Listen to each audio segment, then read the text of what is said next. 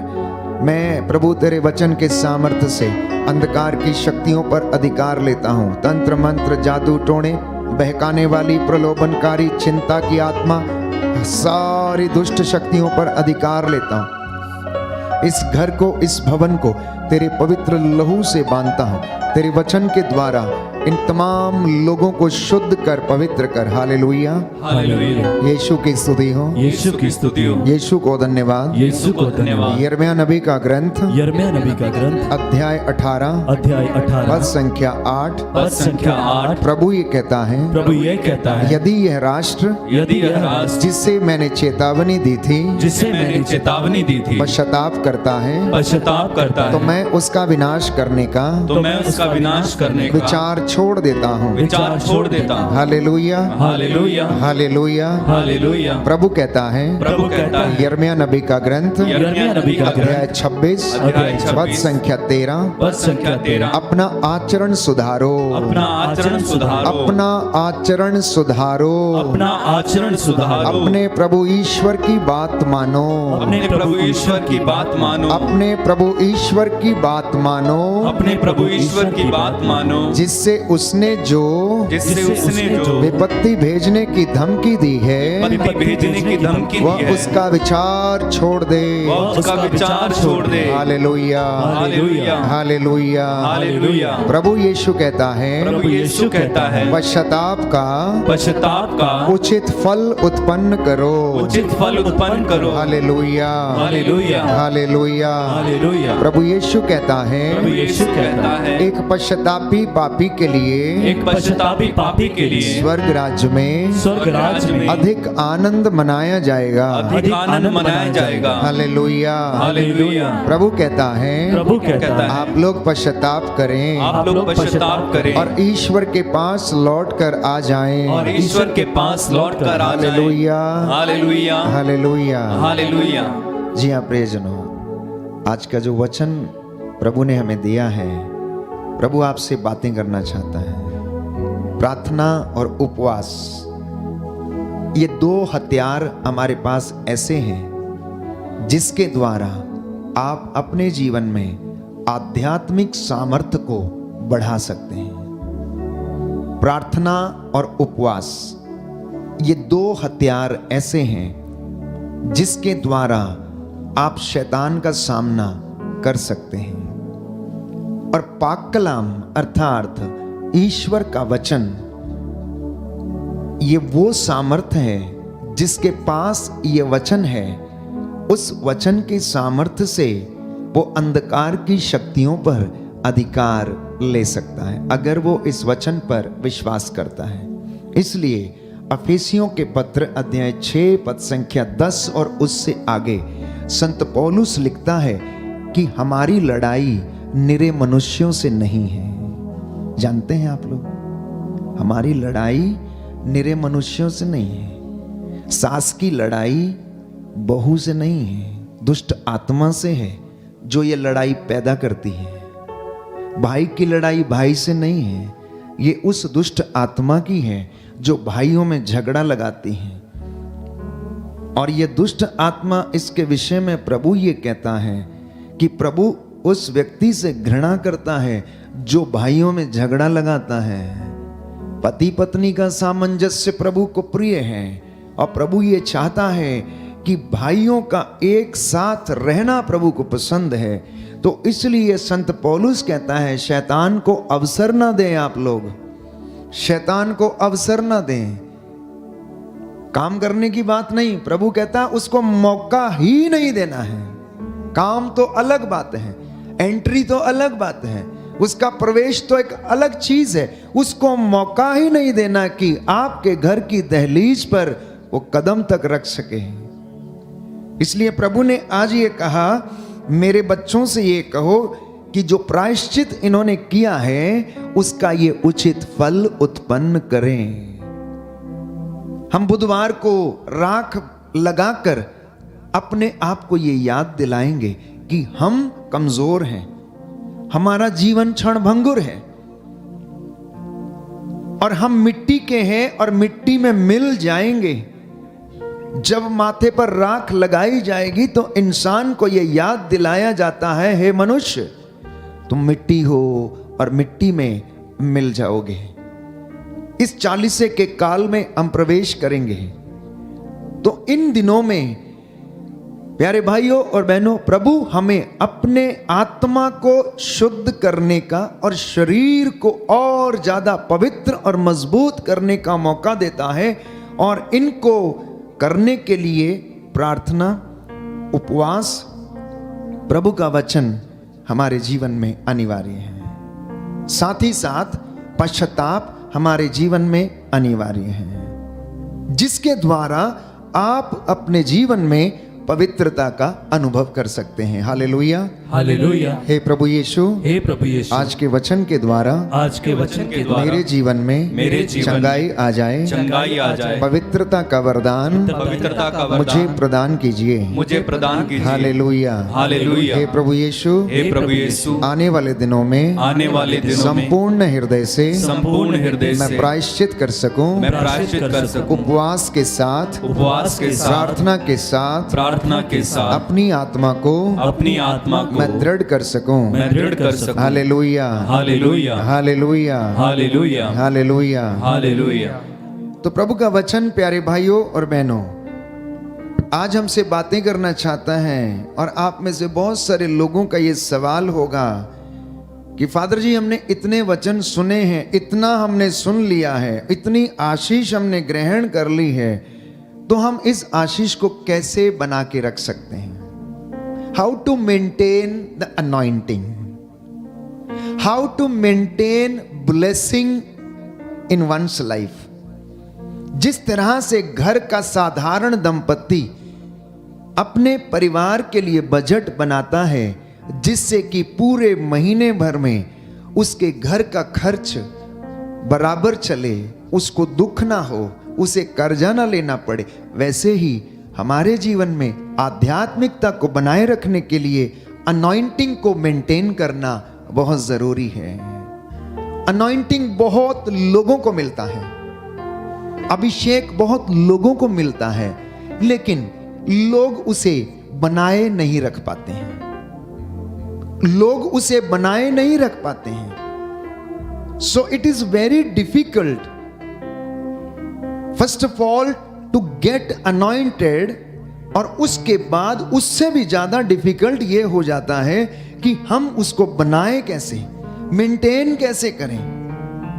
किसी चीज को लाना बहुत आसान है, नई गाड़ी खरीदना आसान है, हाथी पालना बहुत आसान है, लेकिन उसको जब रोज दिन आप करेंगे, उसको खाना देना होगा, सब चीज देना होगा, तो हमारे लिए बड़ा मुश्किल होता है।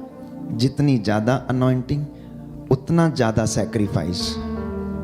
कहने का तात्पर्य है, अगर बिल्ली पालेंगे तो थोड़ा सा खाएगी, हाथी पालेंगे तो उतना ही खिलाना पड़ेगा। छोटी आशीष छोटी मेंटेनेंस, बड़ी आशीष बड़ा मेंटेनेंस, बड़ा सैक्रिफाइस, बड़ी प्रार्थना, सुबह को उठना, घुटना टेकना, वचन को पढ़ना, ये बात का ध्यान रखना कि मुख से कुछ अश्लील बात ना निकले, ये बात का ध्यान रखना कि आपकी जुबान से किसी को चोट ना लगे, तो आपकी बड़ी आशीष आपके घर में बनी रहेगी। और ये आशीष आती कैसे है? अगर आपकी प्रार्थना में जो नहीं है वो आपके जीवन में भी नहीं रहेगा। What you don't have in your prayer, you will not have in your life. What you don't have in your prayer, you will not have in your life. जो आपकी प्रार्थना में नहीं है वो आपके जीवन में भी नहीं हो सकता, क्योंकि इंसान दो चीजों से बना है, उसके अंदर दो चीजें हैं प्यारे भाइयों और बहनों, एक स्पिरिचुअल वर्ल्ड और एक आध्यात्मिक वर्ल्ड, एक आध्यात्मिक वर्ल्ड और एक सांसारिक वर्ल्ड। हमारा शरीर, हमारी आत्मा एक दूसरे के विरुद्ध इच्छा करते हैं, संसार में जो हमें दिखता है वो अनंत नहीं है, लेकिन आध्यात्मिकता में जो हम ग्रहण करते हैं वो अनंत है। इसलिए आप देखिए, आप हर दिन नई चीज खरीदते हैं, कुछ दिन के बाद वो वर्न आउट हो जाती है, आप उसको फेंक देते हैं। लेकिन आशीष अगर आपके पास आई है, प्रभु ने आपको किसी को चंगा करने का वरदान दे दिया है, अगर आप उसको मेंटेन नहीं करेंगे तो वो वरदान आपसे चला जाएगा, ले लिया जाएगा। It will vanish slowly, it will vanish. तो अगर आप अपने जीवन में इस आशीष को बनाए रखना चाहते हैं तो उसका पहला तरीका प्यारे भाइयों और बहनों ये है, do not converts with evil. शैतान से बात नहीं करना है, शैतान से बात नहीं करना है, उसकी युक्तियों उसकी चालों को डिस्कस नहीं करना है, घर में उसका नाम तक नहीं लेना है। अगर ईव अर्थात हवा शैतान से या इब्लीस से जो सांप के रूप में आया था, अगर बातचीत नहीं करती तो प्रलोभन में नहीं पड़ती। उसने उससे हलो हाय किया, और हलो हाय ऐसा किया कि पूरा डेरा उसने उसके यहां पर जमा लिया और उसको अदन वाटिका से बाहर निकलवा दिया। उसकी युक्ति बहुत बड़ी थी, उसकी युक्ति बहुत बड़ी थी। शैतान ऐसा ही करता है। This fallen angel, he is jealous of God and everyone who adores God, जो परमेश्वर की आराधना करता है वो चाहता है कि ये लोग ईश्वर की आराधना ना करें। अगर मैं ईश्वर से अलग हो गया हूं, मुझे फेंक दिया गया है, तो ये लोग भी उसके साथ नहीं रहने चाहिए। तो ना केवल हवा से उसने आज्ञा का उल्लंघन करवाया, परंतु अदन वाटिका से उनको बाहर भी निकाल दिया। अदन वाटिका से उनको बाहर भी निकलवा दिया।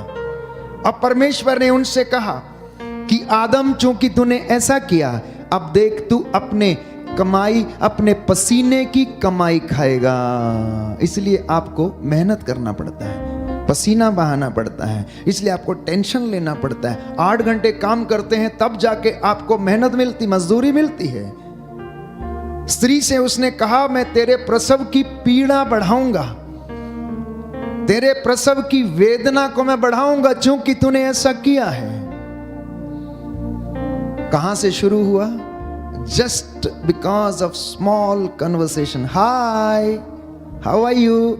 बहुत सुंदर दिख रही हो, क्या बात है, यहां रहती हो? अच्छा अच्छा, मैं आया हूं, आपसे कुछ बात करना चाहता हूं, मैं आपको बताऊंगा, आपका हाथ देखना चाहता हूं, आपके लिए मैं प्रार्थना करना चाहता हूं, आपके जीवन में ये है, आपके जीवन में वो है। बात यहां से शुरू हुई, खत्म कहां हुई? घर से बाहर निकलवा दिया उसे। तो पहली शर्त यह है कि अगर आप अनॉइंटिंग में बने रहना चाहते हैं तो शैतान से कॉन्वर्ट्स नहीं करना है, उससे बातचीत नहीं करना है, उसकी युक्तियों को समझने की कोशिश करना है। तो पौलुस इसके विषय में कहता है, प्रिय भाइयों, आत्माओं की परख करना सीखिए, आत्माओं की परख करना सीखिए। हर व्यक्ति जो आपके घर में आता है, हर व्यक्ति जो आपके जीवन में आता है, जरूरी नहीं कि वो परमेश्वर की ओर से हो।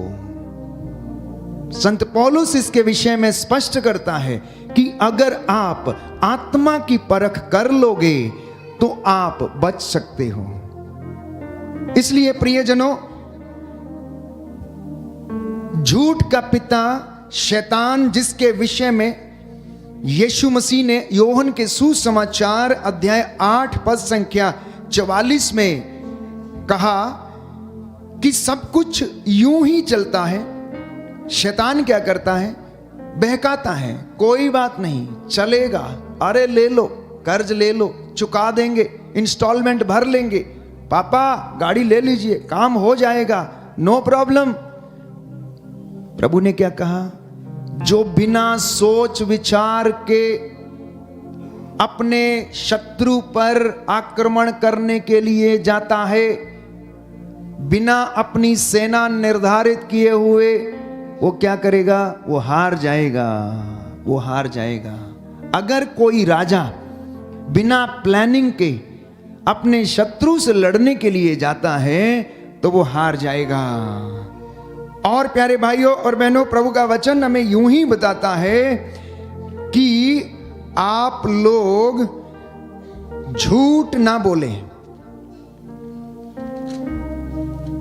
यूहन्ना का सुसमाचार अध्याय 8 पद संख्या 44 में हम पढ़ेंगे। अध्याय 8 पद संख्या 44 और उससे आगे, कि तुम अपने पिता शैतान की संतान हो और अपने पिता की इच्छा पूरी करना चाहते हो। वह तो प्रारंभ से ही हत्यारा था, उसने कभी सत्य का साथ नहीं दिया, क्योंकि उसमें कोई सत्य नहीं है। जब वह झूठ बोलता है तो अपने ही स्वभाव के अनुसार बोलता है, क्योंकि वह झूठा है और झूठ का पिता है। तो बहकाता कैसे है? कोई बात नहीं, गर्भपात अच्छा है, कोई फर्क नहीं पड़ता है, कोई फर्क नहीं पड़ता है। चोरी करना अच्छी बात है, कोई बात नहीं, कोई नहीं देखता है। इसलिए इंसान प्रलोभन में पड़ता और चोरी करता है। प्यारे भाइयों और बहनों, बाइबल हमें बताती है परमेश्वर की आंखें सब कुछ देखती हैं। चोर जब चोरी करता है तो कहाँ देखता है जानते हैं आप लोग? दाएं देखेगा, बाएं देखेगा, सामने देखेगा, ऊपर कभी नहीं देखेगा, ऊपर कभी नहीं देखेगा। अगर वो ऊपर देख लेगा, सत्य को पहचानेगा और सत्य उसे स्वतंत्र करेगा। इंसान की समस्या ही यही है कि इंसान अधिकांशतः नीचे देखता है, ऊपर नहीं देखता है। जिस दिन इंसान ऊपर देख लेगा, उस दिन प्यारे भाइयों और बहनों वो ऊपर की बातें सोचेगा।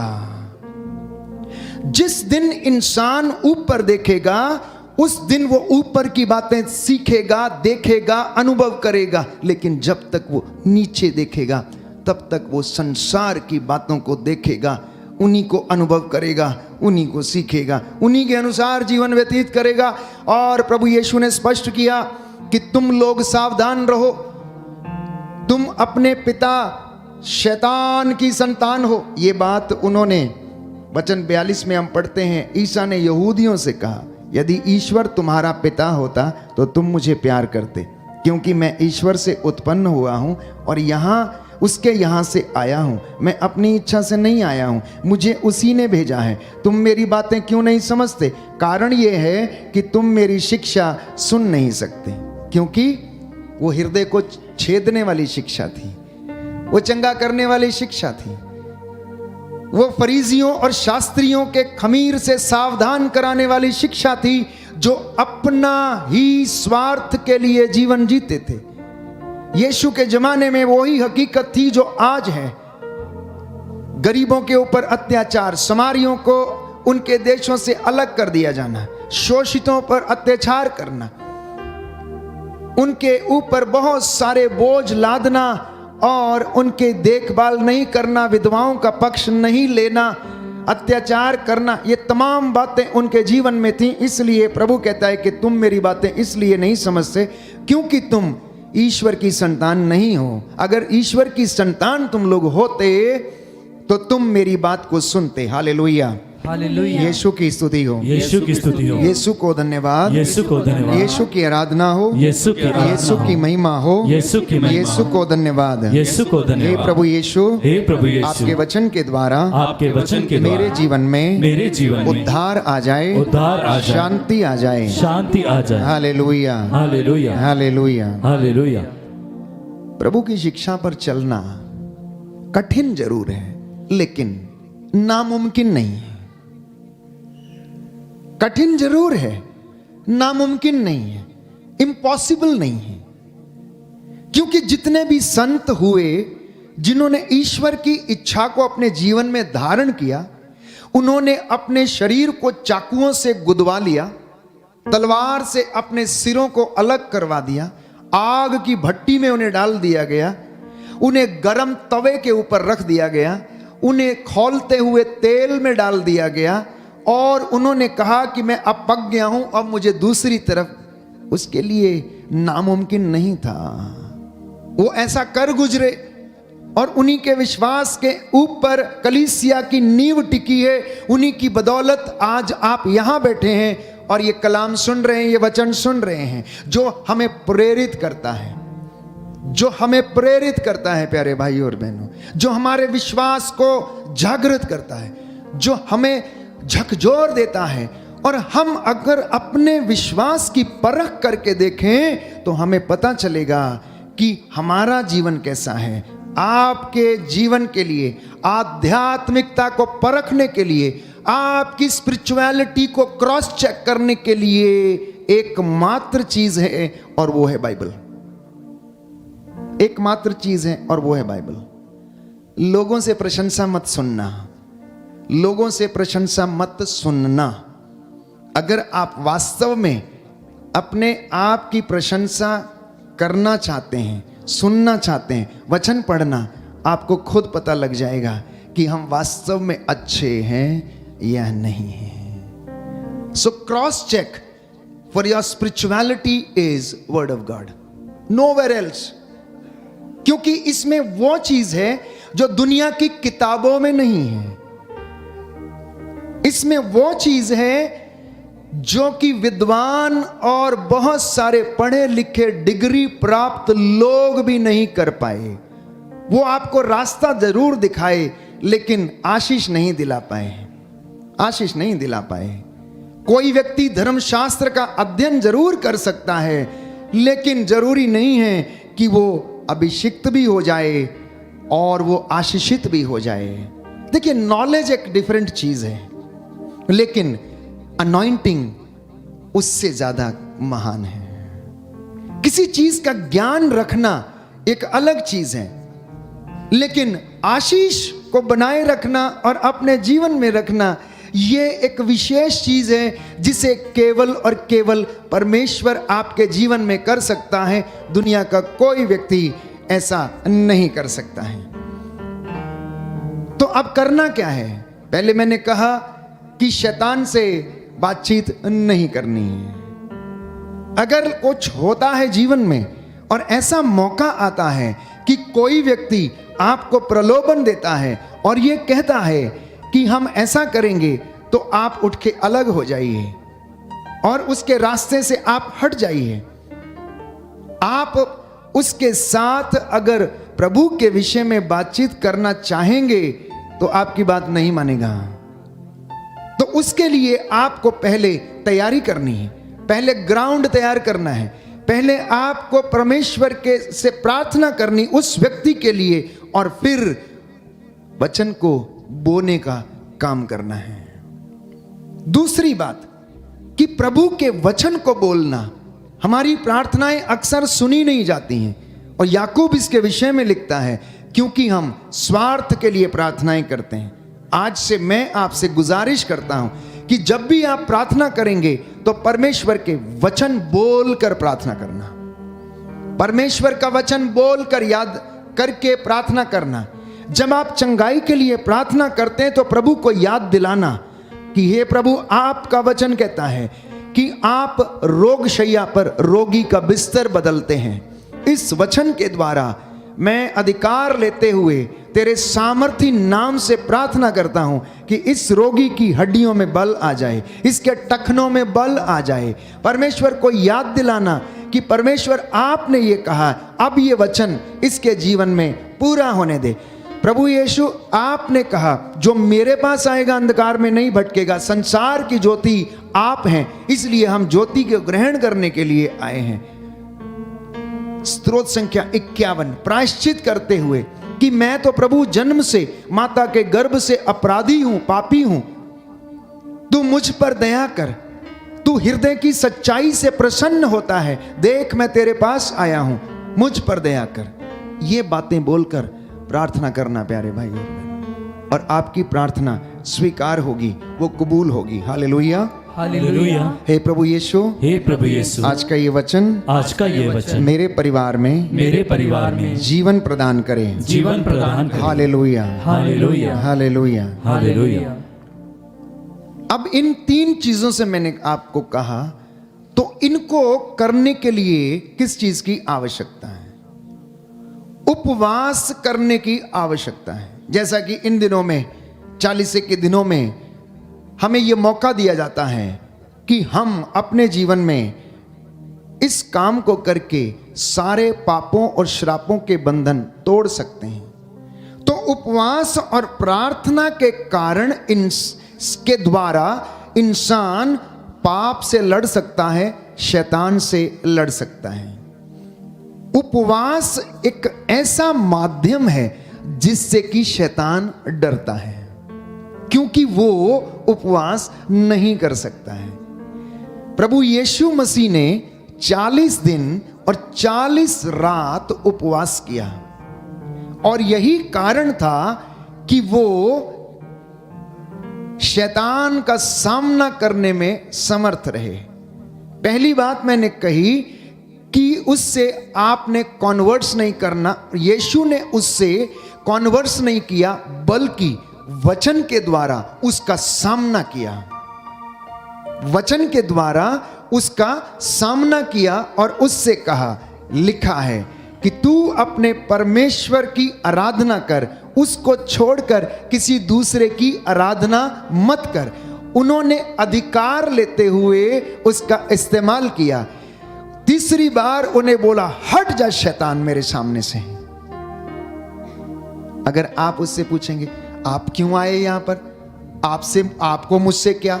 नहीं, ऐसा नहीं होना चाहिए, नहीं हम ऐसा नहीं करेंगे, परसों हम करेंगे, कल हम करेंगे। नो, आप वचन के द्वारा अधिकार लेकर यीशु के सामर्थी नाम से उसे झिड़के। प्रभु यीशु ने जब भी दुष्ट आत्माओं के सामने वो आए और उनसे कहा, चुप, मैं तुझसे कहता हूं निकल इसमें से, ए गूंगे बहरे की आत्मा, मैं तुझसे कहता हूं निकल। और वो चली गई। अधिकार लेना, अधिकार कैसे मिलेगा? जब हम अपने आप को उपवास और प्रार्थना से तैयार करेंगे। आपका उपवास और आपकी प्रार्थना परमेश्वर की योजना बदल सकती है।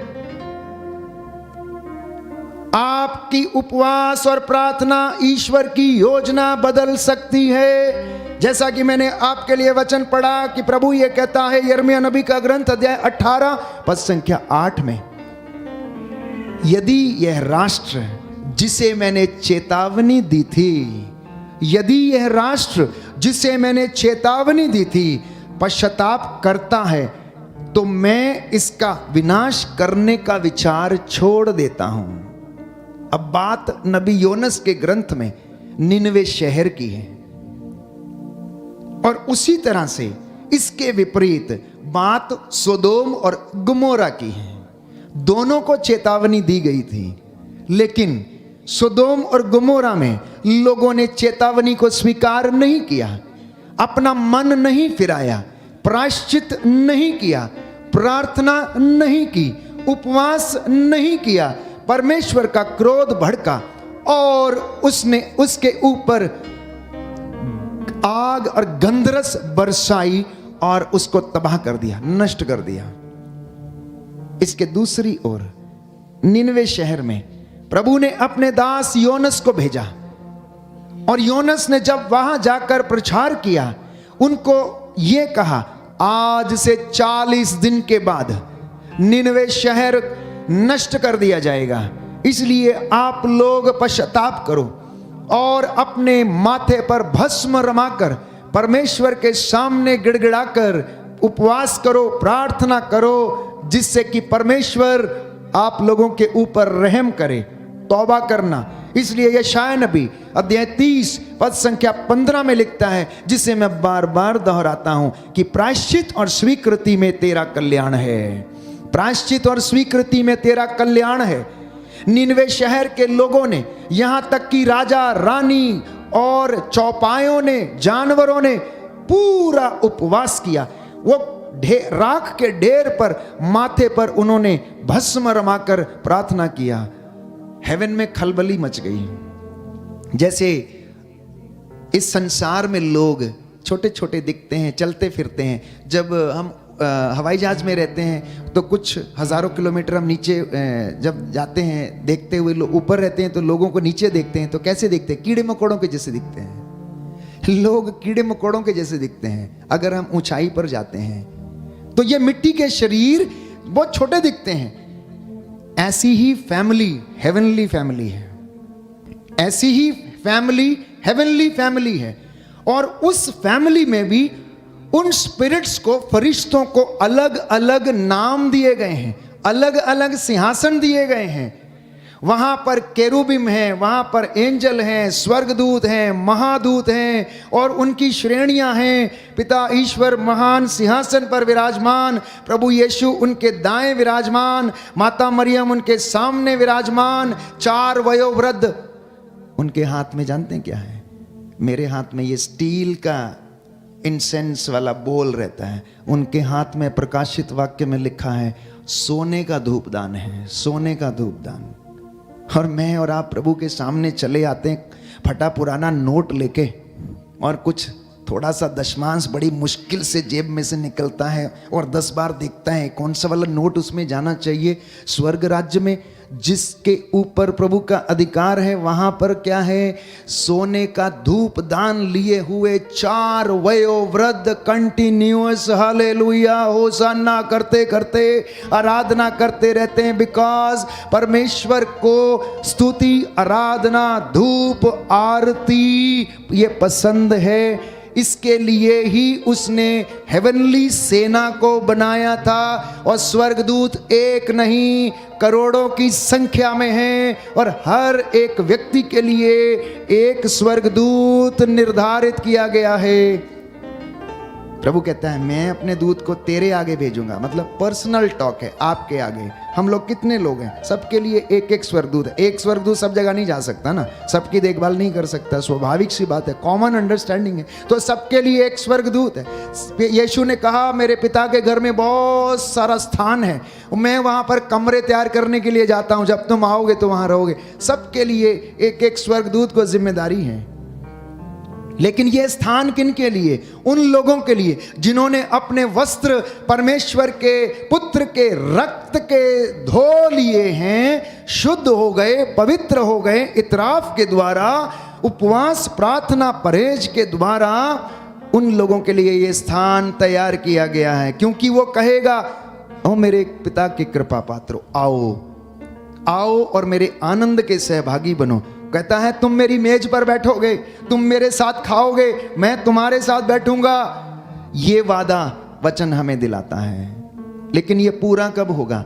जब इंसान अपने गुनाहों के लिए तौबा करके उसमें प्रवेश करेगा, तभी हमें ये मिलेगा। क्योंकि बाइबल हमें ये बताती है कि उसमें कोई भी अपवित्र वस्तु प्रवेश नहीं करेगी। मैं वचन पढ़ूंगा, प्रकाशित वाक्य अध्याय 21 पद संख्या 25 और उससे आगे। उसके फाटक दिन में कभी बंद नहीं होंगे और वहां कभी रात नहीं होगी।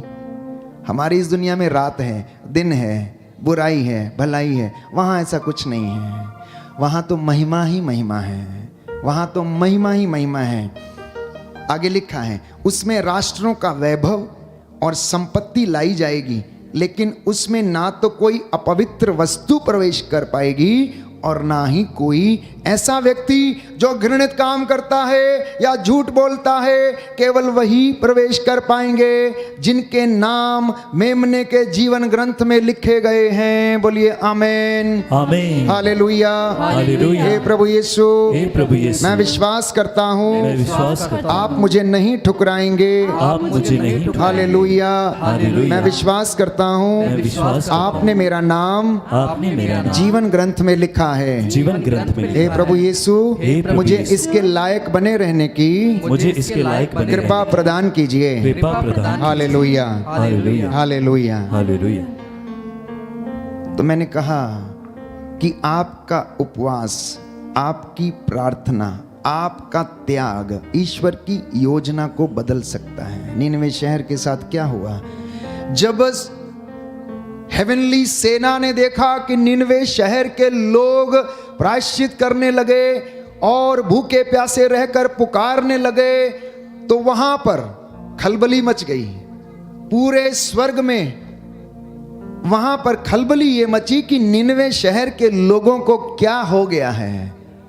उन्होंने जाकर अर्जियां देना शुरू कर दिया। प्रभु का काम क्या है, यीशु का काम क्या, वचन में बताता है कि वो हमारे लिए मध्यस्थता करता है, बिचवाई करता है। और प्रभु यीशु तब तक ऐसा करता रहेगा जब तक इस दुनिया से पापियों का अंत नहीं होता और वे लोग मन नहीं फिराते, तब तक वो ऐसा करता रहेगा, प्रार्थना करता रहता है। तो स्वर्गदूत बारी बारी से जाकर, अब आप लोग कहते हैं मैंने संत एंथोनी की मध्यस्थता से प्रार्थना किया, मैंने संत जॉर्ज की मध्यस्थता से प्रार्थना किया, मैंने मिखाइल की मध्यस्थता से प्रार्थना किया। अब जिसका जिसका जो स्वर्गदूत है, जिस पर जो श्रद्धा रखता है, जिनकी मध्यस्थता से प्रार्थना करता, वो दौड़ के जाता है। जैसे आप लोग अपना निवेदन लेके फादर के पास आए, फादर मेरे लिए प्रार्थना करना, फादर बोलते मैं शाम को आराधना करूंगा और आपका निवेदन प्रस्तुत करूंगा। संत मिखाइल भाग के आता है और कहता प्रभु यीशु विक्टर रो रहा है, आंसू बहा रहा है, बेटी का शादी नहीं हो रहा है, हे प्रभु इसको पूरी करो ना। तो प्रभु यीशु कहता अरे रुको भाई, थोड़ी देर रुको, अभी थाम थोड़ा सा थाम, है ना, अभी मेरा समय नहीं आया है, थोड़ा और वेट करो, बहुत लंबी लिस्ट है, इसको मुझे पूरा करने का है। देखो कि कहीं पर मुंबई में एक व्यक्ति इससे भी ज़्यादा गरीब है, बेचारा बीमार है, उसको सही करना है पहले, इसको मैं देखता हूँ, अभी करता हूँ। तो प्रभु क्या कहता है, उपयुक्त समय आने पर मैं तेरा काम पूरा करूँगा, उपयुक्त समय आने पर तेरा काम पूरा करूँगा। अगर दुनिया में रहते समय दफ्तर के सामने आप घंटों खड़े रह सकते हैं और इंतजार कर सकते हैं, और अंतिम क्षण में जब आपका नंबर आता है तो दफ्तर की खिड़की बंद हो जाती है और आपको घर जाना पड़ता, दूसरे दिन फिर आना पड़ता। आध्यात्मिक जीवन में भी ऐसा ही करने की आवश्यकता है। उसके विषय में बाइबल हमें बताती है, एक स्त्री के विषय में प्रभु यीशु ने दृष्टांत सुनाया कि एक राजा के पास रोज आती और कहती कि मुझे मेरे मुद्दई के खिलाफ न्याय दिलवाओ, और उसकी नाक में दम करके रखा था। तो एक दिन राजा परेशान हो गया और कहने लगा कि इसने नाक में दम करके रखा है, इसको न्याय दिलाया जाना चाहिए, और उसको न्याय दिला दिया। निनवे शहर के लोगों के विषय में यही हुआ। जितने लोग थे सबने दूतों संतों की मध्यस्थता से, माता मरियम की मध्यस्थता से प्रार्थना करना शुरू किया। सब लोग भागे यीशु के पास। यीशु ने सारे निवेदन उठाए और पिता को बोला, पिताजी देखिए इनको क्षमा कर दीजिए। जब तक मैं संसार में था मैं इनकी देखभाल करता था, इन्हें क्षमा करता था, अब मैं वहां नहीं हूं, अब क्या करना है, अब आपने ये काम करना है, क्योंकि मैं संसार में नहीं हूं, मैं तो तेरे पास हूं। अगर मैं संसार में होता तो मैं इनको सबको क्षमा कर देता, जैसे पापिन स्त्री को क्षमा कर दिया, जैसे मैंने मरियम मगदलेना को क्षमा कर दिया, अर्धांग रोगियों को चंगा कर दिया। तो अगर मैं होता तो मैं भी इन्हें क्षमा कर देता, लेकिन मैं नहीं हूं, अभी आप इनके लिए करो। और प्रभु ने कहा, उनको देखा, क्योंकि प्रभु की नजर सब कुछ देखती है, और प्रभु ने निनवे का विनाश करने का विचार छोड़ दिया। निनवे का विचार, विनाश करने का विचार छोड़ दिया। इस दुनिया में आज भी निनवे शहर के लोगों के जैसे बहुत सारे परिवार हैं जिनके ऊपर प्रभु दया करता है, और इसी के साथ बहुत सारे परिवार और देश ऐसे हैं जो सोदोम और गमोरा की चाल पर चले हुए हैं, इसलिए वहां पर बरकत नहीं है, वहां पर बरकत नहीं है।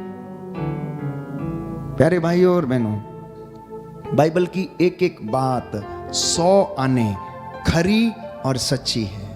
आप विश्वास करके देखना, और आपके जीवन में प्रभु आशीष देगा और आपको ब्लेस करेगा, और आपकी हर एक बात अर्जी सुनी जाएगी। मुझे बहुत खुशी होती है जब लोग ये बताते हैं, फादर जो निवेदन किया था वो हो गया, हमने ये मांगा था मिल गया, हमने ये प्रार्थना किया था सुनी गई, हमारे जीवन में किसी बात की कमी नहीं है। और कितनी सुंदर बात है कि प्रभु का वचन ये कहता है कि परमेश्वर हमारा वो परमेश्वर है जो उस हमारी प्रार्थनाओं को सुनता है। इसलिए लोग उसके पास आते हैं। Why do you come to him? क्योंकि हम विश्वास करते हैं कि वो हमारी और आपकी प्रार्थनाओं को सुनता है। तो उपवास करना, प्रार्थना करना, ये ईश्वर की योजना को बदल सकता है। उपवास और प्रार्थना के द्वारा आपके जीवन से संकट टल सकता है। आपको प्रभु शैतानी दुरात्मा शक्तियों पर अधिकार देता है।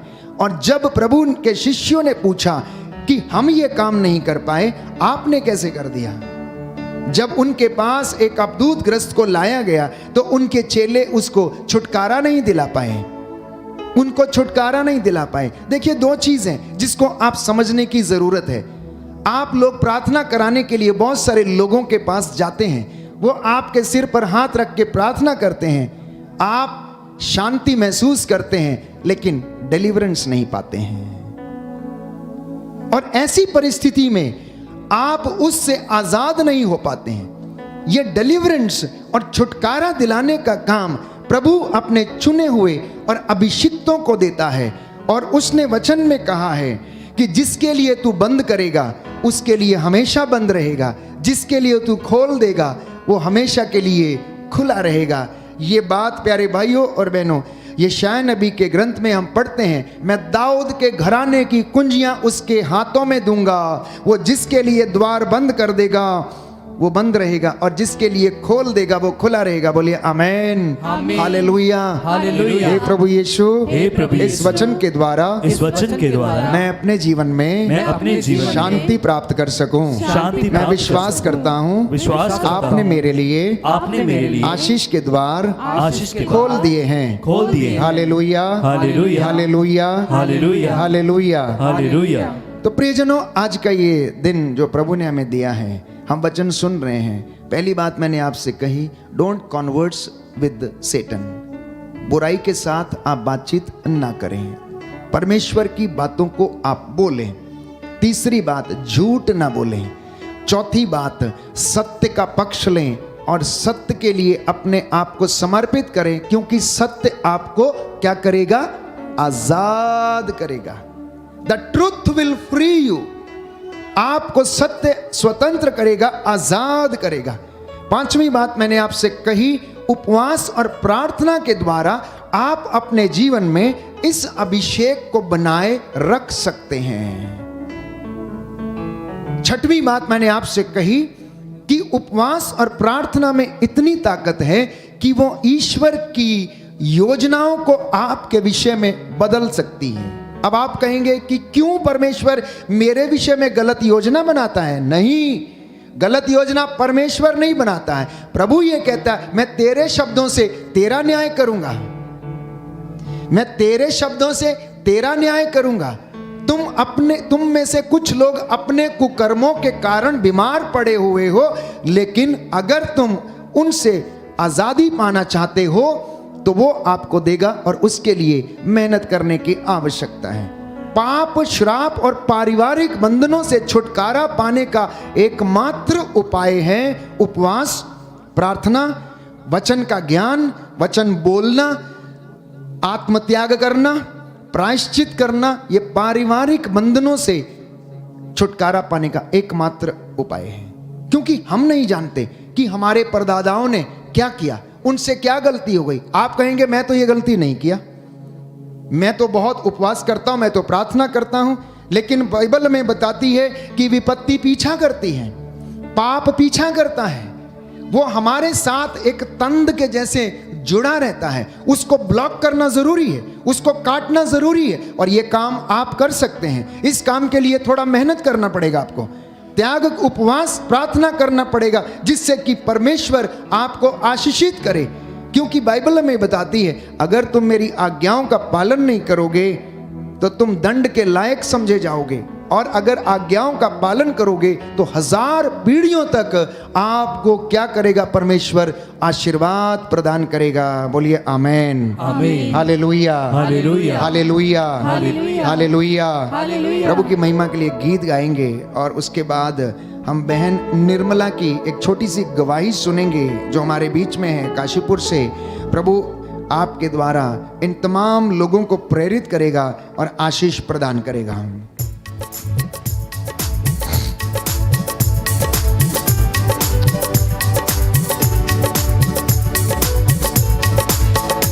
हालात बदल जाते हैं, हालात बदल जाते हैं, हालात बदल जाते हैं, हालात बदल जाते हैं।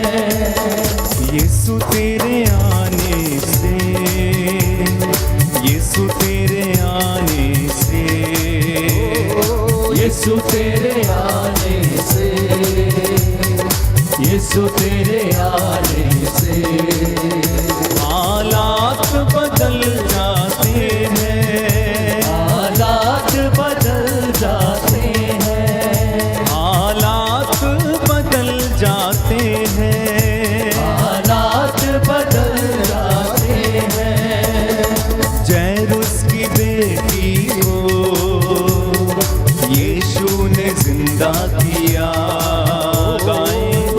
उसकी बेटी को यीशु ने जिंदा किया। मुर्दा लाजर को यीशु ने जिंदा किया, मुर्दा लाजर को यीशु ने जिंदा किया। और मुर्दे भी उठ जाते हैं, गाय मुर्दे भी उठ जाते हैं, मुर्दे भी उठ जाते हैं, मुर्दे भी उठ जाते हैं। यीशु तेरे आने से, यीशु तेरे आने से, यीशु तेरे आने से, ओ यीशु तेरे आने से, यीशु तेरे आने, तेरे आने से, तेरे आने से, तेरे आने से, तेरे आने से, आने आने से, तेरे आने से, तेरे आने से, तेरे आने से, जोरदार तालियां बजाते हुए हालात बदल जाते हैं। आमीन। हालात बदल जाते, सब लोग मिलकर गाएं, हालात बदल जाते। तेरे आने से, तेरे आने से, तेरे आने से, तेरे आने से, आने से, आने से, तेरे आने से, तेरे आने से, तेरे आने से, आने से हालात बदल जाते, हालात बदल जाते हैं, हालात बदल जाते हैं, हालात बदल जाते। बोलो प्रभु यीशु मसीह के नाम की जय। सच है प्यारे भाइयों, हालात बदल जाते हैं जब यीशु आ जाते हैं। यीशु ने जिस जिस घर में कदम रखा हालात बदल गए। लाजर के घर में गया, ना केवल अविश्वास का पत्थर हट गया लेकिन मुर्दा लाजर बाहर आ गया। जेरुस के घर में गया, सब लोग रो रहे थे, बोले लड़की मर गई है, अब कोई फायदा नहीं है, इनको भेज दो। प्रभु ने कहा नहीं, ये मरी नहीं, ये तो सो रही है, ये तो सो रही है। जक्कैउस के घर में गया, जक्कैउस का मन परिवर्तन हो गया और उसने कहा कि मैं अपनी संपत्ति का बेचकर इसका आधा भाग जो है गरीबों में बांट दूंगा, जिसको ठगा मैंने 4 गुना वापस करूंगा, मैं 4 गुना वापस करूंगा। तो हालात बदल जाते हैं जिसके घर में परमेश्वर आ जाता है ना, इसलिए अधिकार देना जरूरी है। अपने घर की एक एक चीज पर अधिकार देना, एक एक चीज पर अधिकार देना, हर कमरे पर, आपकी इस्तेमाल की जाने वाली हर एक चीज पर, अपने बेटे पर, अपनी बेटी पर आप अधिकार देना प्रभु यीशु को, और आपका जीवन बदलेगा। अपने दफ्तर पर, अगर कोई दफ्तर में काम करता है ना, तो आप प्रभु से कहना कि प्रभु मैं नहीं, आप यहां बैठिए और आप मेरे द्वारा ये काम करिए। आपके काम सफल होंगे, आप कभी फेल नहीं होंगे, आप दुर्दिन नहीं देखेंगे, आप सफलता पाएंगे, क्योंकि वो जिस घर में रहता है वो हालात उसके बदल जाते हैं। बात उपवास की थी, तो शमूएल का पहला ग्रंथ अध्याय 7 पद संख्या 6 में हम पढ़ते हैं, सामुएल का पहला ग्रंथ अध्याय 7 पद संख्या 6 में हम पढ़ते हैं कि फिलिस्तियों के हाथों से मंजूषा को बचाने के लिए सामुएल के नेतृत्व में सारे इजरायलियों ने उपवास किया, क्योंकि फिलिस्तियों ने विधान की मंजूषा को छीन लिया था उन्होंने, और वो लेकर चले गए थे, तो वापस पाना चाहते थे, लेकिन अब कैसे पाएंगे? परमेश्वर को रिझाना था, तो उन्होंने उपवास किया, उन्होंने पानी भरकर प्रभु को अर्घ चढ़ाया। अर्घ चढ़ाया मतलब अर्घ लगाते हैं, आरती करते हैं, तो उन्होंने वो परमेश्वर को चढ़ाया और उस दिन उपवास किया और स्वीकार किया कि हमने पाप किया है। अगर आप वचन पढ़ेंगे सामुएल का पहला ग्रंथ अध्याय 7 पद संख्या 6 और उससे आगे, तो इस विषय में प्यारे भाइयों और बहनों आपको प्रभु अपने इस महान चमत्कार के विषय में याद दिलाएगा। तो परमेश्वर की शांति आपके साथ है, उसकी महिमा आप पर प्रकट है, आपके अंदर वो महिमा है, हमें जानना है, हमें देखना है। मैं आपको बताता हूं, कोरोना के काल में ही हमने ये सेवकाई शुरू की, ऑनलाइन प्रेयर और बीमारों के लिए प्रार्थना करना। इसके पहले भी मैं सेवकाई करता था, इसके पहले भी एक पैरिश को संभालता था, सत्संग चलाए जाते थे, प्रचार में करता था, लेकिन वो चीज याद नहीं थी कि परमेश्वर हमारे द्वारा ये काम कर सकता है। कोरोना के दौरान ये एक विशेष अनुभव और विशेष प्रेरणा मिली कि हमें इन दौरान इन बीमारों के लिए प्रार्थना करना, और प्रभु ने यह मसा किया कि जिनके लिए प्रार्थना किया उनमें से बहुत सारे लोगों को प्रभु ने चंगा कर दिया। इससे पहले मुझे इस अभिषेक का एक विशेष बात जो थी, जो परमेश्वर मेरे द्वारा करना चाहता था, मुझे पता नहीं था। लेकिन जब मैंने अपने आप को समर्पित करना शुरू कर दिया, प्रभु की हुजूरी में सैक्रिफाइस अपने आप को करना शुरू कर दिया, थकान नहीं देखी, उसमें इंजॉय करना शुरू कर दिया, तो प्रभु ने लोगों के लिए आशीष के द्वार खोल दिए। बस मुझे मूसा के जैसे खड़ा होना पड़ा, जैसे मूसा पूरी रात डंडा समुद्र के ऊपर खड़ा करके वो हाथ लहरा के, प्रभु ने कहा अपना हाथ इसके ऊपर उठाओ, और उसने उठाया, और सारी रात परमेश्वर ने क्या किया, पूरब से हवा चलाई और उसने पानी को धकेल दिया और बीच में से रास्ता बन गया। तो प्रभु ऐसे लोगों की तलाश में है। एक मूसा अकेला इजराइलियों के लिए घुटने टेकता, जब भी थोड़ी सी बात होती दौड़ के पहाड़ी पर जाता था, रोता था, कहता था इन्हें क्षमा कर, ये नहीं जानते, ये नादान है। योशुआ ने कहा महोदय आप जानते हैं कि इंसान का स्वभाव बचपन से किसकी ओर है?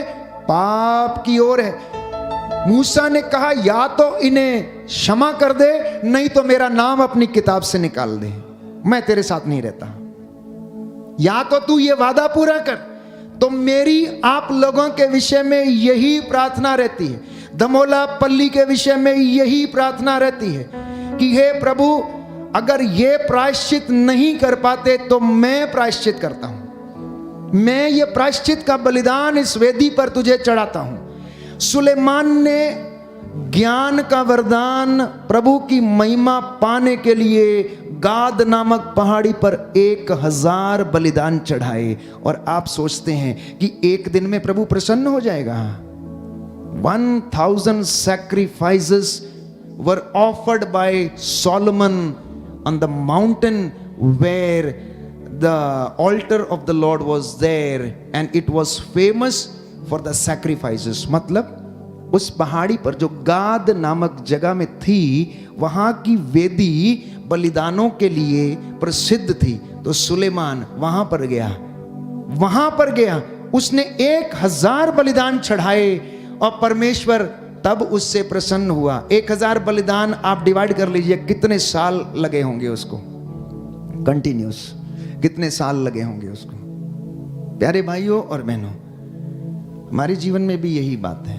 आप चाहते हैं कि आपको अनॉइंटिंग मिले, मसा मिले, आप खड़े हो जाइए, आप करिए और प्रभु आपको आशीष प्रदान करेगा। क्योंकि बाइबल हमें यह बताती है कि अध्याय 16 भजन संहिता अध्याय 16 पद संख्या 11 में कि परमेश्वर भरपूरी का ईश्वर है, आनंद से भरा हुआ है। इसलिए प्रभु ये कहता है तुम जीवन को चुनो, तुम जीवन को चुनो और जीवन मिलेगा।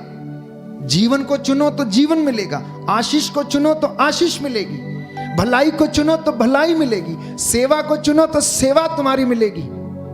आपको चीज की कमी नहीं होगी। परमेश्वर तो भरपूरी का परमेश्वर है, उसके पास तो सब कुछ है। वो खुले हाथों, बाइबल हमें बताती है, देना चाहता। उसका हाथ छोटा नहीं है, उसका हाथ बहुत बड़ा है। लोग पूछते हैं कि हमारा परमेश्वर कितना बड़ा है, तो बाइबल इसके विषय में बताती है वो तो इतना आकार उसका बड़ा है कि उसकी जो चौकी है वो क्या है, हेवन, ये आकाश है। आकाश उसका सिंहासन है जिस पे वो बैठता है, पृथ्वी उसका पावदान है जिस पे वो पैर रखता है, जिसका धड़ इतना बड़ा है कि आकाश पे समाता है। उसका हाथ कितना बड़ा है, वो इतना हाथ लंबा है, आपको उठा सकता है। जब आपका एक्सीडेंट होता है तो आपको पकड़ के वो बचा लेता है, जानते हैं आप। इसलिए सुनिए ध्यान से, अगर हम पाप को चुनते हैं तो मृत्यु को चुनते हैं। अगर हम पाप को चुनते हैं तो मृत्यु को चुनते हैं। अगर हम बुरी लतों को चुनते हैं तो मौत को चुनते हैं। अगर हम वासना को चुनते हैं तो मृत्यु को चुनते हैं। अगर हम धोखे को चुनते हैं तो मौत को चुनते हैं। और अगर हम घमंड को महसूस करते हैं तो भी हम मौत को चुनते हैं, क्योंकि घमंडी व्यक्ति खुद में मरा हुआ है। घमंडी व्यक्ति खुद में ही मरा हुआ है। उसका कोई, प्यारे भाइयों और बहनों, दीन ईमान वो अपने से ही मतलब रखता है, दूसरों से नहीं। तो परमेश्वर ने मनुष्य को अपने जैसा बनाया है, इसलिए उस महिमा को आप महसूस करें।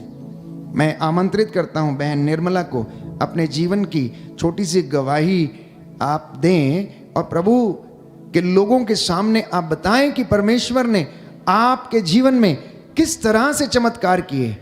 आपके माता पिता यहाँ पर उपस्थित हैं। प्रभु ने आपके जीवन में बहुत सारे काम किए, ऐसे ऐसे काम किए कि इस बेटी का जीवन परिवर्तित कर दिया, मन परिवर्तन कर दिया है। आइए हम इसी बहन की जुबानी सुनते हैं। मेरा नाम निर्मला है, मैं काशीपुर से बिलोंग करती हूँ, पुत्री राजेंद्र सिंह। मैं आपको अपने जीवन के बारे में बहुत कम शब्दों में बताना चाहती हूँ। मैं अपने जीवन को हिंदू परिवार में ही व्यतीत कर रही थी, पूजा पाठ में ज़्यादा ध्यान रखती थी विशेष। और 2011 में मैं इतनी बुरी तरीके से दुष्ट आत्माओं के बीच में मेरा जीवन आ चुका था कि मेरे माँ बाप बिल्कुल हताश हो चुके थे कि हम अब कहाँ दिखाएं इस बेटी को। मैं बहुत थक चुकी थी। मुझे ऐसा लगता था, हो सकता था आने वाले जो 2012 होगा शायद मैं ज़िंदगी में अपने नहीं देख पाऊँगी। मैं बहुत थक चुकी थी। हर पल ऐसा लगता था शायद ये पल मेरा लास्ट पल है। ऐसी इन परिस्थितियों के बीच जब हम बीत रहे थे तो एक पड़ोस आंटी ने हमारी मम्मी जी को कहा कि आप संडे में प्रार्थना में लेकर के जाइए अपनी बेटी को। वहाँ हम गए, हमें बहुत अच्छा लगा। पहले ही दिन मुझे परमेश्वर ने छुआ।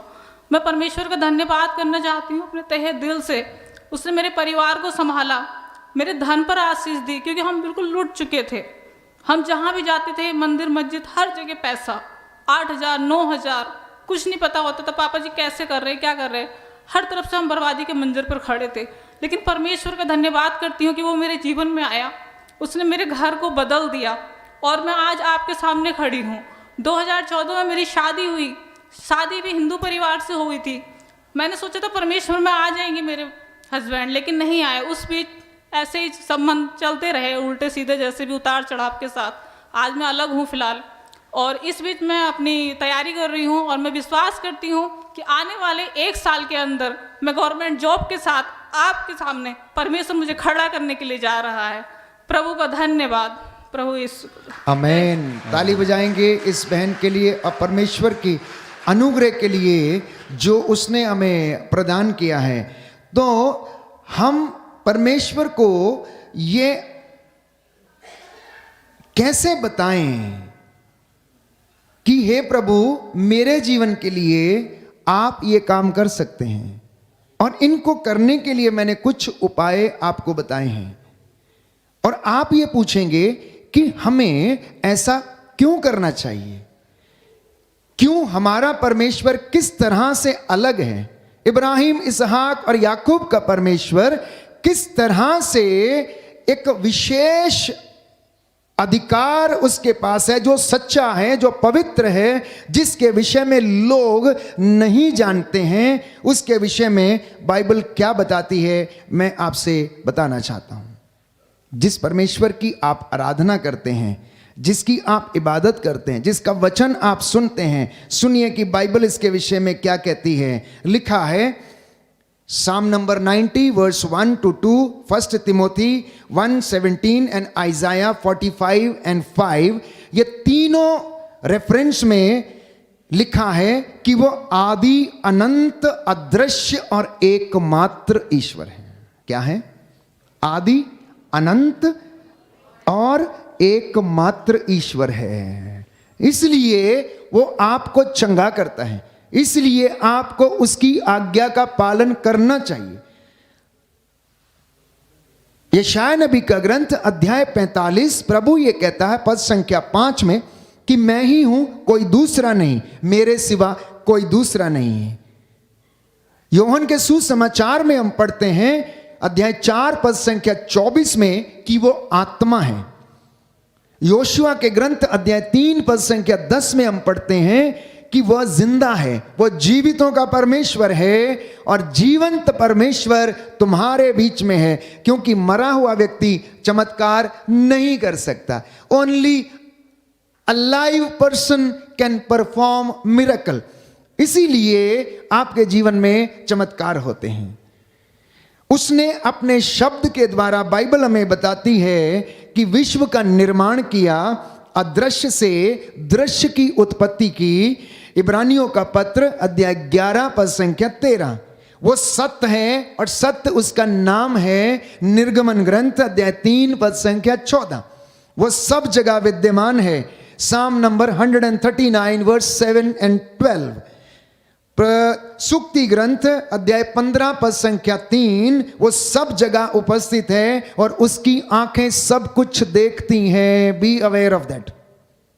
आप सावधान रहें और ये जान लें कि परमेश्वर की आंखें सब जगह देखती हैं, सब कुछ को देखती हैं।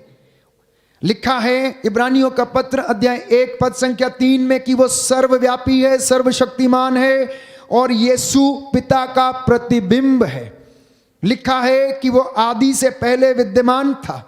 लिखा है कि उसने अपने आप को विनम्र बनाया। फिलिपियों के पत्र अध्याय 2 पद संख्या 5 और 6, उसने मनुष्य का रूप धारण करके हमारे बीच में निवास किया, उसने दुखों को अपने ऊपर लिया। यीशु मसीह पिता का अब्दी नूर है, वो बादशाहों का बादशाह, शहजादों का शहजादा। उसके जैसा ना तो कोई था, ना कोई है और ना कोई होगा। उसके जैसा ना तो कोई बोला, ना कोई बोल सकता है और ना ही कोई उसके जैसा कर सकता है। वो अकेला अपने आप में, प्यारे भाइयों और बहनों, एक ऐसी क्रांतिकारी शिक्षा और काम लेकर इस दुनिया में आया कि उसके जैसा कोई दूसरा नहीं आया। इसलिए मसीहों को उसके अधीन रहने की आवश्यकता है। Therefore, the churches need to stay and accept his dominion.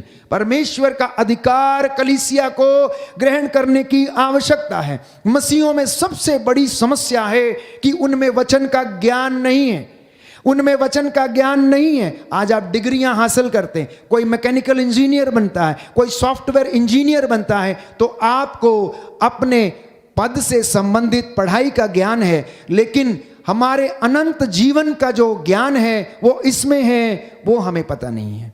इसलिए हम मार खाते हैं, इसलिए हम हार जाते हैं और अपने जीवन में हम लोग भटक जाते हैं, प्रलोभन में पड़ जाते हैं। लिखा है कि वो प्रलोभन में पड़ा लेकिन वो विजयी हुआ। आप और मैं प्रलोभन में पड़ते हैं लेकिन विजय नहीं हो पाते हैं, है ना। आप और मैं, वो प्रलोभन में पड़ा लेकिन विजय हुआ। मैं और आप विजय नहीं हो पाते हैं क्योंकि हम परमेश्वर से दूर रहते हैं, वचन से दूर रहते हैं। वो आदर और महिमा और सम्मान का अधिकारी है, वो अदृश्य का प्रतिबिंब है। वो प्यारे भाइयों और बहनों, अदृश्य ईश्वर का प्रतिरूप है जिसे आप और मैं देखते नहीं है, लेकिन वो हमारे साथ हमेशा रहता है, हमेशा रहता है। वो सब जगह विद्यमान है। लिखा है वो माँ का रूप है, लिखा है वो पति का रूप है, लिखा है वो मित्र का रूप है, वो भला चरवाहा है, वो शिक्षक है, वो न्याय करता है, सब कुछ बनाए रखता है, वो प्रेमी है, दयालु है, सब कुछ चलाने और बनाने वाला परमेश्वर है। इसलिए आप और मैं इसके सामने हैं, otherwise there is no other reason. आज का ये वचन जो आप सुन रहे हैं, ये परमेश्वर का पुत्र यीशु मसीह अपनी सेवकाई के दौरान ऐसे ही बोलता था, मैं ये विश्वास करता हूं। इसलिए जब उसकी हुजूरी में आकर उसकी ओर से मैं खड़ा होता हूं तो मेरे द्वारा वो बोलता और वचन कहता है कि वो अपने दासों की वाणी को सच प्रमाणित करता। इसलिए उसके दास ने जो कह दिया उसके सामर्थ्य से वो उसे पूरा करता है। बोलिए आमीन, आमीन, हालेलुया, हालेलुया। हे प्रभु यीशु, हे प्रभु मैं यीशु, विश्वास करता हूँ मैं विश्वास कि करता हूँ आप मेरे जीवन में कि आप मेरे जीवन में अपनी महिमा को प्रकट करते हैं, प्रकट करते हैं। Hallelujah, hallelujah. इस वक्त हम वचन के माध्यम से अधिकार लेंगे, प्रभु की स्तुति करेंगे, पवित्र आत्मा हमारी अगुवाई करे। Hallelujah, hallelujah, hallelujah, hallelujah, hallelujah, hallelujah. प्रियजनों, प्रभु का वचन कहता है गणना ग्रंथ अध्याय 23 पद संख्या 23 में कि याकूब के विरुद्ध अभिचार व्यर्थ है, याकूब के विरुद्ध अभिचार व्यर्थ है और इज़राइल के विरुद्ध कोई तंत्र मंत्र नहीं चलता, इज़राइल के विरुद्ध कोई तंत्र मंत्र नहीं चलता। और दूसरा वचन प्रभु दे रहे हैं अधिकार लेने के लिए, यशायाह नबी का ग्रंथ अध्याय 37 पद संख्या 33 में कि असूर के राजा के विषय में प्रभु ये कहता है वो इस नगर में प्रवेश नहीं करेगा और इस पर एक बाण भी नहीं छोड़ेगा, वो ढाल लेकर इसके पास भी नहीं फटकेगा और इसकी मोर्चाबंदी नहीं करेगा। वो जिस रास्ते से आया है उसी रास्ते से वो वापस जाएगा और उस नगर में प्रवेश नहीं करेगा। बोलिए आमीन, आमीन, हालेलुया, हालेलुया, हालेलुया, हालेलुया। लूकस का सुसमाचार अध्याय 10 पद संख्या 18 के द्वारा हम अधिकार लेते हैं। यीशु ने कहा, मैंने शैतान को आसमान से बिजली की तरह गिरते हुए देखा है, मैंने तुम्हें सांपों और बिच्छुओं पर अधिकार दिया है, कुछ भी तुम्हें हानि नहीं पहुंचा सकता है।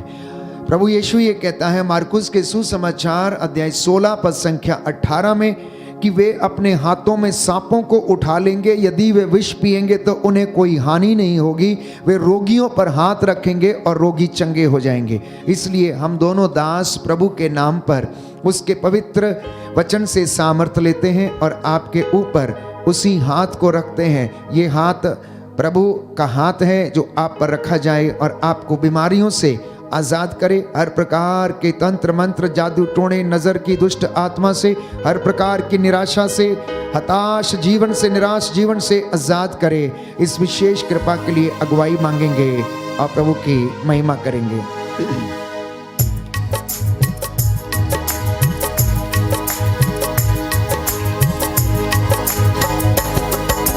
छमछमी बरसा, छमछमी बरसा, छमछमी बरसा, छमछमी बरसा, छमछमी बरसा, छमछमी बरसा, छमछमी बरसा, छमछमी बरसा। एक साथ भेजे अबरू का, भेजे अबरू का, भेजे अबरू का, भेजे अबरू का। छमछमी बरसा, छमछमी बरसा, छमछमी बरसा, छमछमी बरसा।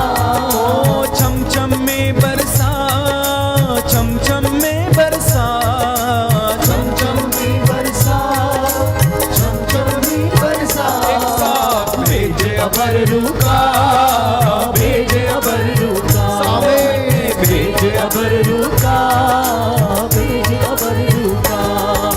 रूप की अग्नि की भट्टी में झोंक हमें खुदाया, रूप की अग्नि की भट्टी में झोंक हमें खुदाया।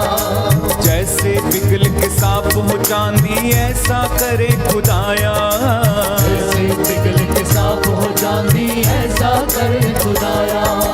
रूप की अग्नि की भट्टी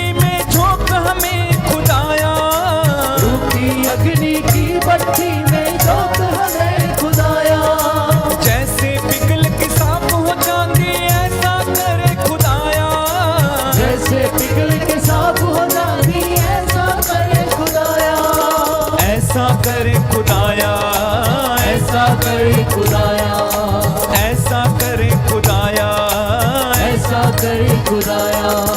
हमको भी पिघला, हमको भी पिघला गाए, हमको भी पिघला, हमको भी पिघला, हमको भी पिघला, हमको भी पिघला, हमको भी पिघला, हमको भी पिघला। ओ छम छम में बरसा, छम छम में बरसा, छम छम में बरसा, छम छम में बरसा, ओ छम छम में बरसा, छम छम में बरसा, छम छम में बरसा, छम छम जोरदार में तालियों के बरसा। साथ भेजे अबर रुका, भेज अबर रुका, गाएं, भेज अबर रुका, भेज अबर रुका, बार बार गाएं, भेजे अबर रुका, भेज अबर रुका, गाएं, भेजे अबर रुका, भेज अबर सब लोग रुका, आत्मा में भेज अबर रुका, भेज अबर रुका। ओ छम छम में बरसा, छम छम में बरसा, छम छम में बरसा, छम छम में बरसा, ओ छम छम में बरसा, छम छम में बरसा, छम छम में बरसा, छम छम जोरदार में तालियों के बरसा। साथ भेजे अबर रुका, भेज अबर रुका, हाँ, भेजे अबर रुका, भेज अबर रुका। हल्लेलुया, हल्लेलुया गाएं, hallelujah, hallelujah, hallelujah, hallelujah, hallelujah, hallelujah, रोकी अग्नि भेज अभिषेक कर, हालेलुया, हालेलुया, चंगाई दे, छुटकारा दे, हालेलुया, हालेलुया, स्वर्ग द्वार खोल, बंधन सारे तोड़, hallelujah, hallelujah, hallelujah, hallelujah, hallelujah, hallelujah, ओ hallelujah, hallelujah, hallelujah, hallelujah, hallelujah, बोलो hallelujah, hallelujah, hallelujah, hallelujah, hallelujah, बोलो हल्लेलुया, सब लोग ताली बजा के हल्लेलुया, हल्लेलुया, बार बार हालेलुया, हालेलुया, बंधन सारे तोड़, बंधन सारे तोड़, हालेलुया, हालेलुया, स्वर्ग द्वार खोल, स्वर्ग द्वार खोल, हालेलुया, हालेलुया, यीशु नाम में हमें छुटकारा मिले, हालेलुया, हालेलुया, यीशु नाम में हमें चंगाई मिले, हालेलुया, हालेलुया, यीशु नाम में हमको जीवन मिले, hallelujah, hallelujah, hallelujah, hallelujah, hallelujah, hallelujah, hallelujah, hallelujah, hallelujah, hallelujah, hallelujah, बोलो hallelujah, hallelujah, hallelujah, hallelujah, hallelujah, hallelujah,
hallelujah hallelujah hallelujah hallelujah. हे प्रभु यीशु तेरे वचन के द्वारा सामर्थ्य लेता हूँ, आज्ञा देता हूँ शैतान के बदरूहों के लश्करों को, तंत्र मंत्र जादू टोने लाइलाज बीमारियों को, कैंसर की बीमारी, लिकोरिया, रक्त स्राव की बीमारी, माइग्रेन की बीमारी, हे प्रभु यीशु हृदय के रोग की बीमारी, किडनियों के रोग, फेफड़ों के कैंसर, यीशु के पवित्र नाम से अधिकार लेता हूँ, इनके शरीरों से निकले और तेरे क्रूस के नीचे बंध जाए। आमीन। प्रभु यीशु आपका वचन कहता है शांति का परमेश्वर शीघ्र ही शैतान को तुम्हारे पैरों के नीचे कुचल देगा। इस वचन के द्वारा हम तेरे दास अधिकार लेते हुए आज्ञा देते हैं इन शैतानी दुरात्मा शक्तियों को, आकाश की अंधकार की शक्तियों को, इनके शरीरों, परिवारों, हृदयों, बच्चों के जीवन से निकले और तेरे क्रूस के नीचे बंध जाएं और कभी न लौटें। आमीन। Hallelujah hallelujah. अंधकार की शक्तियां आपके जीवन से डिस्कनेक्ट करता हूं। हर प्रकार की निराशा और गंदगी की दुष्ट आत्मा, अश्लीलता की दुष्ट आत्मा, अहंकार, ईर्ष्या, द्वेष की हर प्रकार की बुराई आपके जीवन से डिस्कनेक्ट करते हैं। बोलिए आमीन। आमीन। आपके जीवन में प्रभु आपको उन्नति प्रदान करे। आमीन। अहंकार की दुष्ट आत्मा आपके शरीर, परिवार और व्यक्तिगत जीवन से निकले और क्रूस के नीचे बंध जाए। Amen. Hallelujah hallelujah. Hallelujah hallelujah. Hallelujah hallelujah. Hallelujah. Hallelujah. हे प्रभु यीशु याद कर, तूने नाना प्रकार के रोगियों को चंगा किया, तूने सूखे हाथ वाले को चंगा किया और उसको जीवन प्रदान किया। तूने नाइम की विधवा के बेटे को प्रभु यीशु जीवन प्रदान किया। तूने जेरुस की बेटी को जिंदा किया। तूने लाजर को जिंदा किया। 38 वर्ष के अर्धांग रोगी को प्रभु चंगा किया। लकवे से पीड़ित व्यक्ति को तूने चंगा किया। कुबड़ी स्त्री को तूने सीधा किया। यरीको के अंधे को प्रभु तूने दृष्टि का दान दिया। हे प्रभु यीशु तूने विधवाओं का पक्ष लिया। तूने पापियों को क्षमा प्रदान की। हे प्रभु यीशु अपने पवित्र वचन के सामर्थ्य से आज तेरे इन बच्चों को चंगा कर, इनको अभिषेक दे, इनको अनॉइंट और अपने पवित्र लहू से मसा कर दे। Hallelujah hallelujah hallelujah hallelujah hallelujah hallelujah hallelujah hallelujah hallelujah hallelujah hallelujah hallelujah hallelujah hallelujah. तंत्र मंत्र का बंधन आपके परिवार से आज टूटे। I disconnect every evil spirit of witchcraft which has been practiced in your life, in your family. Today I disconnect in the name of Jesus. In the name of Jesus I disconnect every evil spirit from your family, from your personal life. बोलिए आमीन। आमीन। आपके जीवन से हर पुराने जीवन की निरर्थक जीवनचर्या का, किसी अन्य देवी देवता की पूजा करने की दुष्ट आत्मा और आपके जीवन में यदि काम करती है, आपके जीवन से हम प्रभु के दास अधिकार लेते हुए आपके जीवन से इसे डिस्कनेक्ट करते हैं। बोलिए आमीन आमीन। आमीन आमीन। प्रभु का पवित्र लहू आपके सिर से लेकर पांव तक लगाता हूँ। यीशु की आत्मा इस वक्त आप पर अधिकार ले। बोलिए आमीन आमीन। Hallelujah hallelujah. यीशु आपके जीवन में उन्नति के द्वार खोल दे। बोल आमीन आमीन। आपके बच्चों को उन्नति प्रदान करे। आमीन। आपके खेत खलियानों में अच्छी फसल हो जाए। आमीन। आपकी नौकरियां अच्छे फल उत्पन्न करें। आमीन। आपके बेटे और बेटियों की संतानें अच्छी हों। आमीन। आपके बेटे बेटियों को नौकरी मिल जाए। आमीन। आपके दाम्पत्य जीवन में प्रभु की आशीष उतरे। आमीन। आपके जीवन में और आपके जहां पर कामकाज करते हैं उस जगह पर प्रभु अधिकार ले। आमीन। व्यक्तिगत जीवन को प्रभु पवित्र करे। आमीन। आपकी सेवकाई में उन्नति आए। आमीन। आपके सोच विचार को प्रभु पवित्र करे। आमीन। आपके जीवन में ईश्वर का मस्सा हमेशा हमेशा के लिए बना रहे। आमीन। तंत्र मंत्र का बंधन टूटे। आमीन। कर्ज के बंधन टूटे। आमीन। आर्थिक समस्याओं के बंधन टूटे। आमीन। पारिवारिक श्रापों के बंधन टूटे। आमीन।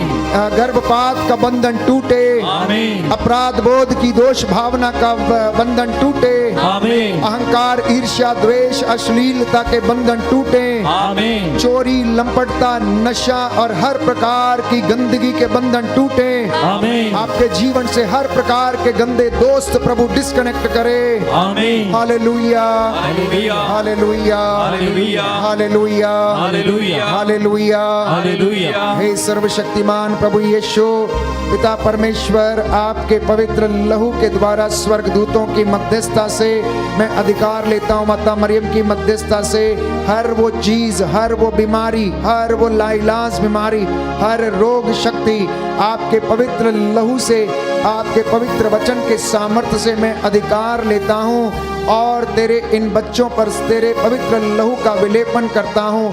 ये सारी बीमारियां आपके क्रूस के नीचे जल के राख हो जाएं। आमीन hallelujah, hallelujah, hallelujah, hallelujah, hallelujah, hallelujah, hallelujah, hallelujah, hallelujah, hallelujah, hallelujah, hallelujah, hallelujah. Hallelujah.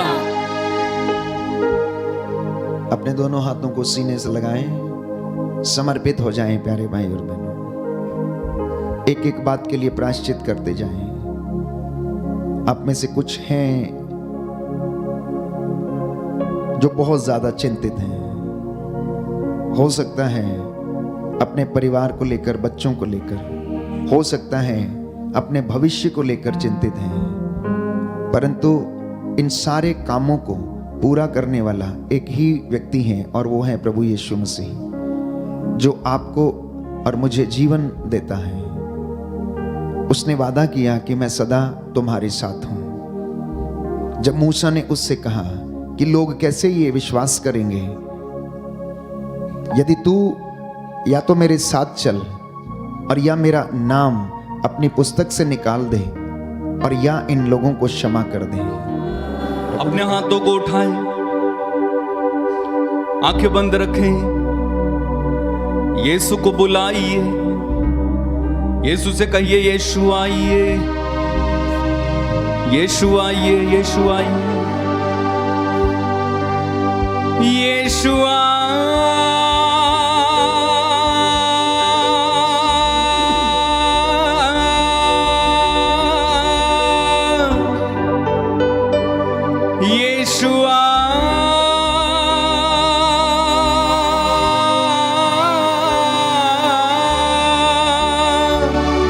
यीशुआ, यीशुआ मेरे दिल में, मेरे दिल में समा जा। यीशुआ, यीशुआ मेरे दिल में, मेरे दिल में समा जा। यीशुआ,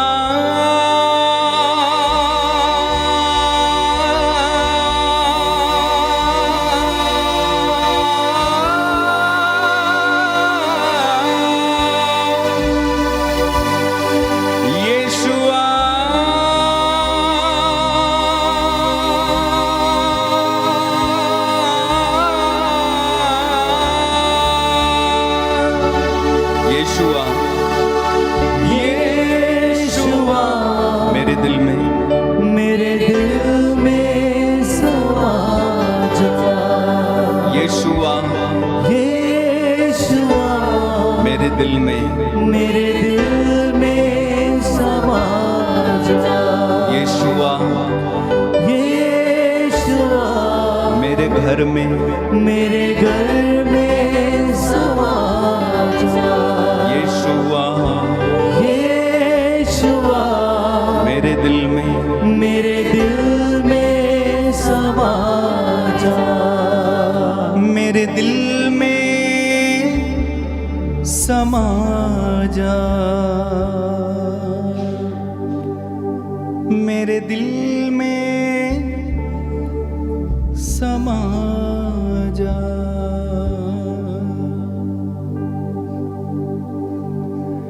घुटने हो जाइए,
जोरदार तालियां बजाते हुए प्रभु को धन्यवाद। जोरदार जोरदार जोरदार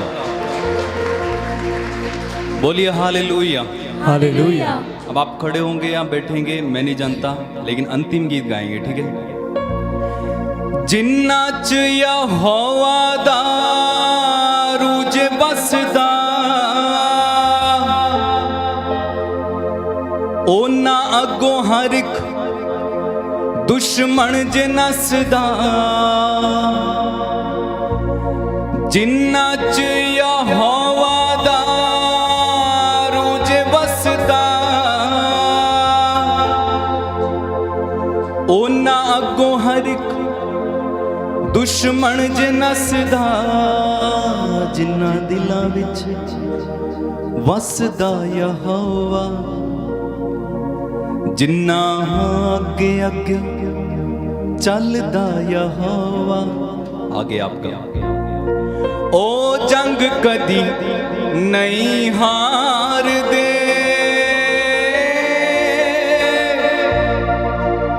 ओ जंग कदी नहीं हार दे। तैयार? सब लोग तैयार हैं? आवाज नहीं है। तैयार हैं? चलिए एक साथ मिलके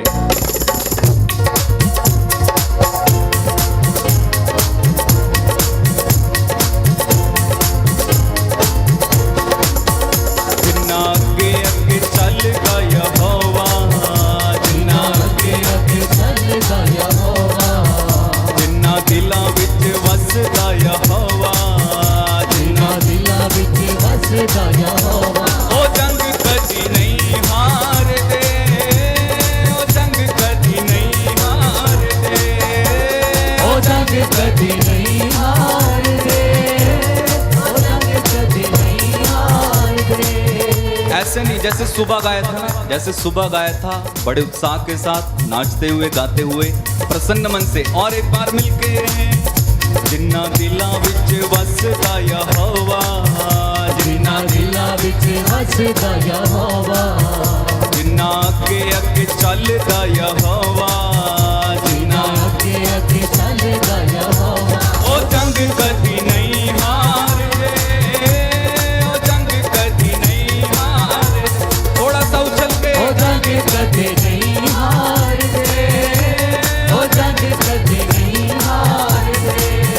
और यहोवा दे दीवाने अनु कौन ललकारेगा करेगा जो जरूरत ओ मौत नु पुकारेगा। यहोवा दे दीवाने अनु कौन ललकारेगा करेगा जो जरूरत ओ मौत नु पुकारेगा। यहोवा दे दीवाने अनु कौन ललकारेगा करेगा जो जरूरत ओ मौत नु पुकारेगा। यहोवा दे दीवाने अनु कौन ललकारेगा करेगा जो जरूरत ओ मौत नु पुकारेगा। जोर जिन्ना दा बनदा यहोवा जोर जिन्ना दा बनेगा यहोवा जोर जिन्ना दा बनदा यहोवा जोर जिन्ना दा बनेगा यहोवा। ओ जंग कदी नहीं हार दे ओ जंग कदी नहीं हार दे हालेलुया। ओ जंग कदी नहीं हार दे ओ जंग कदी नहीं हार दे। और एक गाएं वैरी पावे लेके आउण नाल लखों लख रथ हिल जांदे देख के यहोवा दा जलाली हथ। वैरी पावे लेके आउण नाल लखों लख रथ हिल जांदे देख के यहोवा दा जलाली हथ। हथ जिन्ना दा फड़दा यहोवा हाथ जिन्ना दा फड़दा यहोवा हथ जिन्ना दा फड़दा यहोवा। हाथ जिन्ना दा फड़दा यहोवा। इस बार मैं चाहता हूं कि सारे पीछे तक लोग उछल उछल कर प्रभु की तारीफ करें। तैयार? हथ जिन्ना दा फड़दा यहोवा हाथ जिन्ना दा फड़दा यहोवा मदद जिन्ना दी करदा यहोवा मदद जिन्ना दी। करदा एक साथ ओ जंग कदी नहीं हार दे ओ जंग कदी नहीं हार दे हालेलुया। ओ जंग कदी नहीं हार दे ओ जंग कदी नहीं हार दे ओ जंग कदी